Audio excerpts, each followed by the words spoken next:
Hieroglyphics had covered the walls and pillars, and from some undetermined point below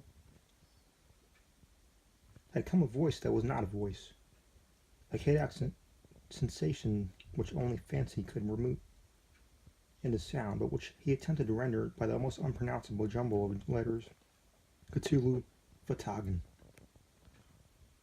This verbal jumble was the key to the recollection which excited and disturbed Professor Angle. He questioned the sculptor with scientific minuteness, and studied with almost frantic intensity the bas-relief on which the youth had found himself working, chilled and clad in his only night-clothes. When waking, he had stolen bewilderingly over him. My uncle blamed his old age, and William Wilcox afterwards said, for his slowness in recognizing both hieroglyphics and pictorial design.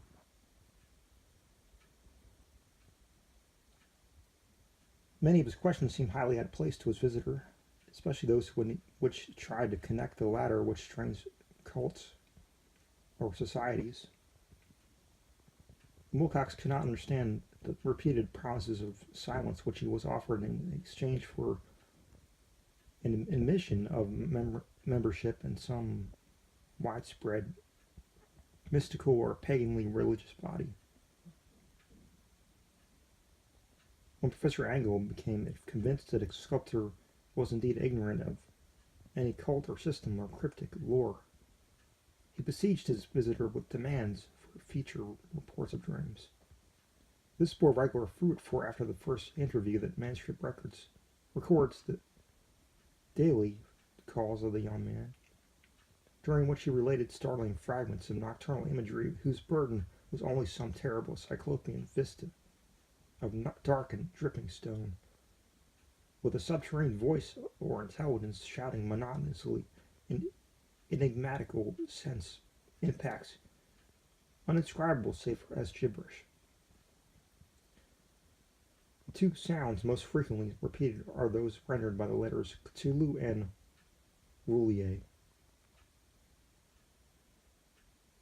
On March 23rd, the manuscript continued. Wilcox failed to appear, and inquiries at his quarters revealed he had been stricken with an obscure sort of fever and taken to the home of his family in Waterman Street.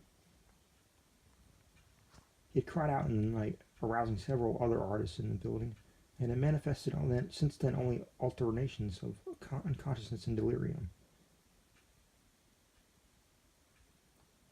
My uncle at once telephoned the family, from that time kept forward close watch of the case, calling often at the Thayer Street of Dr. Toby, whom he learned to be in charge. The youth's febrile mind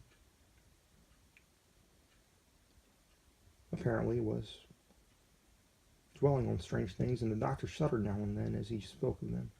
They included not only a repetition of what he had formerly dreamed, but touched wildly on a gigantic thing, quote-unquote, miles high, which walked or lumbered about. He had no time fully to describe this object, but occasionally frantic words, as repeated by Dr. Toby, convinced the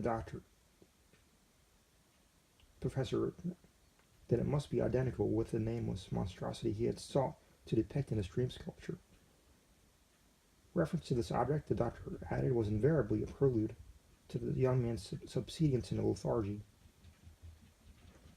His temperature, oddly enough, was not greatly above normal, but his whole condition was otherwise such as to suggest true fever rather than mental disorder.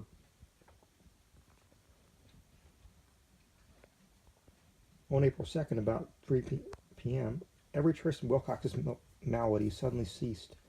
He sat upright in bed and astonished to find himself at home and completely ignorant of what had happened in dream or reality since the night of March 22nd. Pronounced well by his physician, he returned to his quarters in 3 days. But to Professor Angle was no further assistance. He kept traces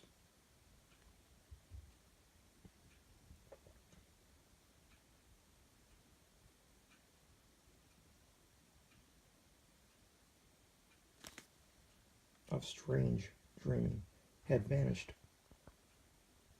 from his recovery, and my uncle kept no record of his night thoughts after a week of pointless and irrelevant counts of thoroughly usual visions. Here the first part of the manuscript ended, but references to certain of the scattered notes gave me such much material for thought. So much, in fact, that the only ingrained skepticism then forming my philosophy can account for my continued distrust of the artist.